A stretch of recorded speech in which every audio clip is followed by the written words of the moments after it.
realizzo questo video un po' di fretta, quindi mi perdonerai se la qualità sarà, se possibile, ancora peggiore della qualità solita dei miei video pane e salame che propongo. Che cosa è successo nelle ultime ore? Nelle ultime ore è successo che ieri sono uscito con un video assolutamente innocuo, come tutti quanti i video che ormai conosci e che porto, però è stato inspiegabilmente segnalato e YouTube temporaneamente, ritengo, lo ha rimosso e adesso è in fase di revisione. Quindi innanzitutto mi scuso con gli abbonati che potevano guardarlo in anteprima come tutti i video, mentre escono in maniera pubblica il giorno successivo e quindi sarebbe dovuto uscire oggi per tutti quanti. Comunque, ripeto, confido nel fatto che YouTube faccia egregiamente il suo lavoro come sempre e che il video venga ripristinato, perché sicuramente si è trattato di un errore, questa segnalazione che c'è stata. Ma sono successe anche altre cose abbastanza allarmanti e che ho visto un pochino in ritardo perché la notizia mi era completamente sfuggita. Andremo a parlare infatti di alcuni problemi di sicurezza che ci coinvolgono tutti quanti, che sono abbastanza seri e che soprattutto mi lasciano veramente sconcertato per quanto concerne l'atteggiamento di Microsoft. Dovremmo esserci abituati, ma sinceramente non riesco proprio a farmene una ragione. Ma non perdiamo altro tempo e andiamo subito a vedere che cosa diamine è successo nelle ultime ore. Ti senti pronto? Iniziamo. Ma senza perdere tempo andiamo subito a parlare degli argomenti che ci interessano. Cosa è successo?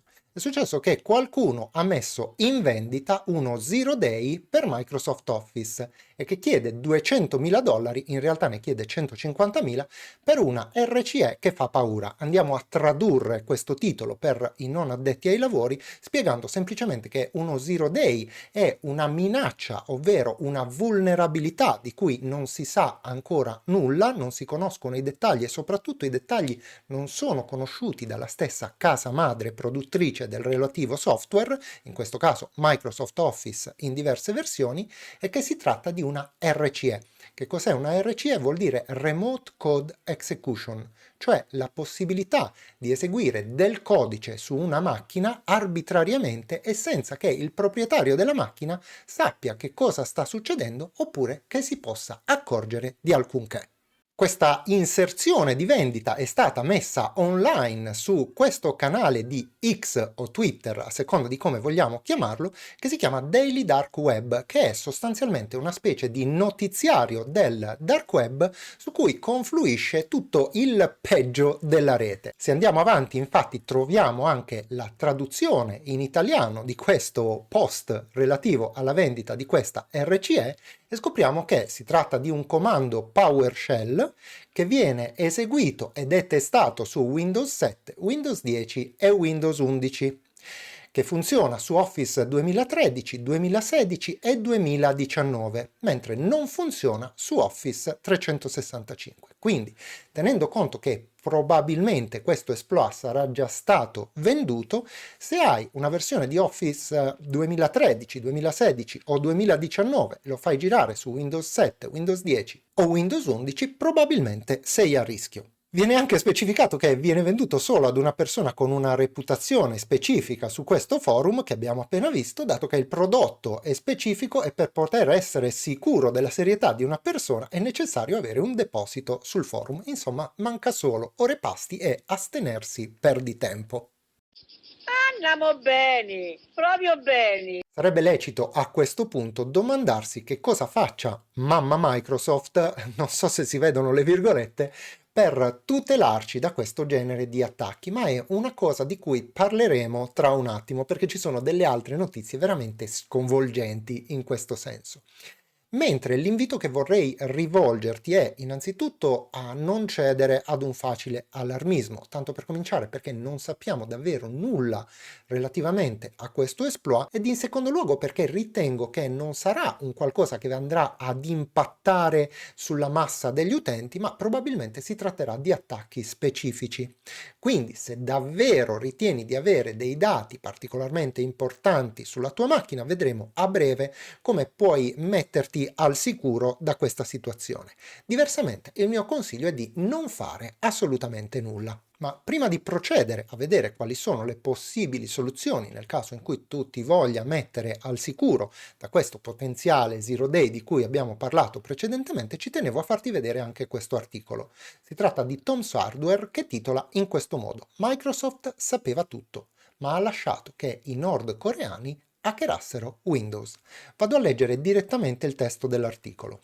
Alcuni nuovi report hanno messo in luce attacchi portati avanti dal gruppo hacker Lazarus. Si tratta di un gruppo hacker molto pericoloso, presumibilmente sostenuto dal governo nordcoreano, che avrebbe sfruttato una vulnerabilità zero day, che adesso sappiamo perfettamente che cos'è, ma questa volta di Windows e non di Office.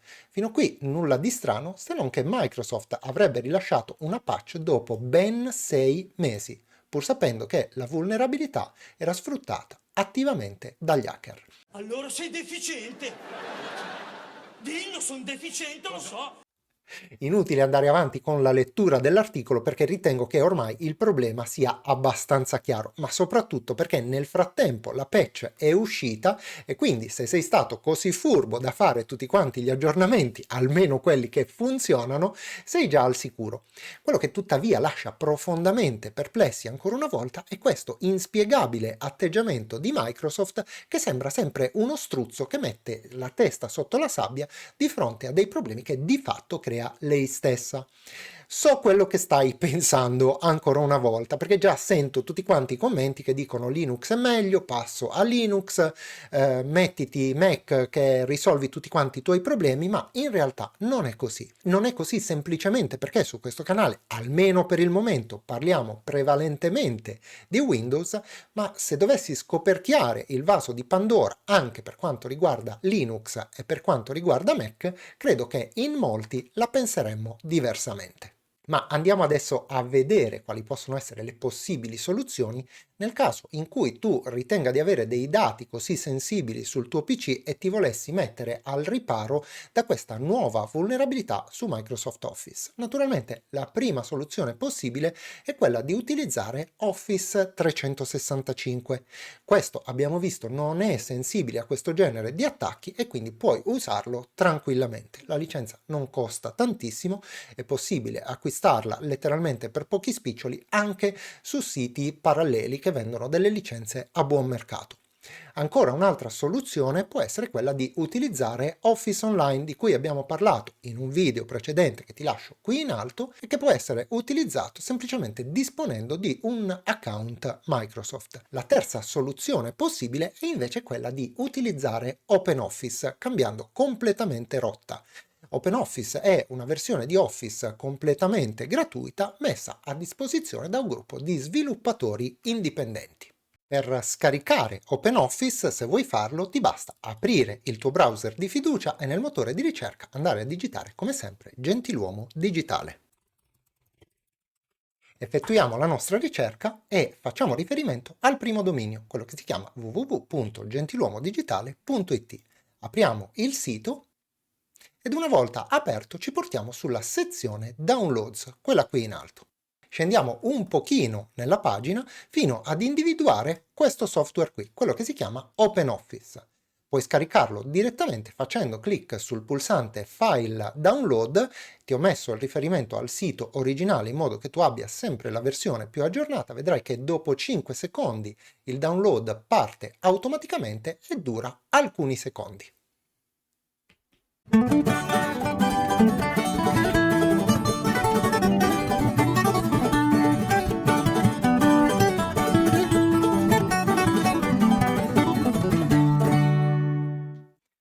Ecco fatto, il nostro download è terminato, quindi andiamo qui in alto e semplicemente facciamo un clic sul file Apache OpenOffice per aprirlo direttamente.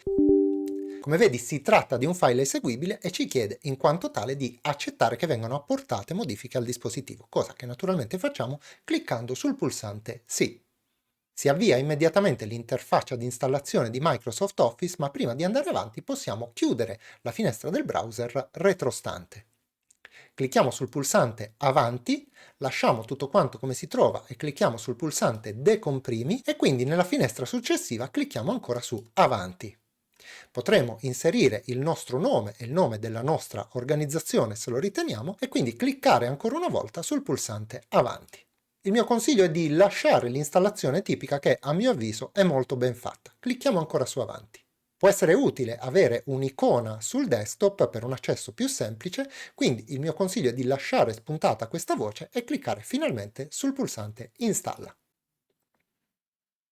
Come vedi, l'installazione dura letteralmente pochi secondi e cliccando sul pulsante Fine avrai l'icona di OpenOffice disponibile sul tuo desktop, all'interno della quale, dopo aver effettuato solo la prima volta la registrazione e aver indicato il tuo nome, cognome e quanti altri dati ritieni, potrai cliccare sul pulsante Fine e vedrai che OpenOffice sostanzialmente ti offre le stesse opportunità di Office Microsoft. In particolar modo, documento di testo equivale a Microsoft Word, foglio elettronico a Microsoft Excel, presentazione a Microsoft PowerPoint e database a Microsoft Access. Le stesse schermate dell'equivalente di Word sono estremamente simili a Word Microsoft, così come le schermate di foglio elettronico sono estremamente simili a quelle di Excel e così via.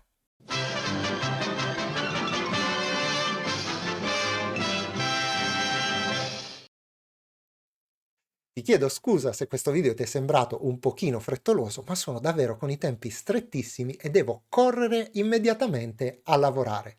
Salterò quindi quasi a pie pari la parte dei ringraziamenti, anche perché scaramanticamente spero vivamente che YouTube si renda conto dell'errore e mi ripristini il video precedente. Ma un ringraziamento lo devo fare per forza, lo sai, ed è sempre quello destinato a te che hai guardato questo video, mi hai fatto compagnia durante questi minuti e detto questo non mi resta che salutarti e darti come di consueto appuntamento alla prossima.